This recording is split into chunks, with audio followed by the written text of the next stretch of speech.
here we are. This is the 16. This is going to be the car that's getting all the work done. We made an incredible amount of progress.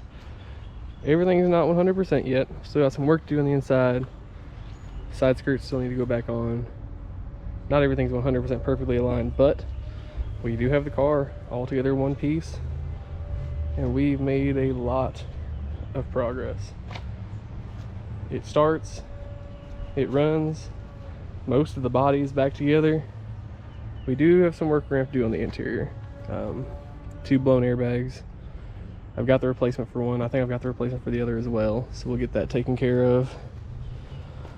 But once we get that done, it'll just be time to clean it up, take it to the DMV, let them give the mark of approval, and finish up some odds and ends. So close.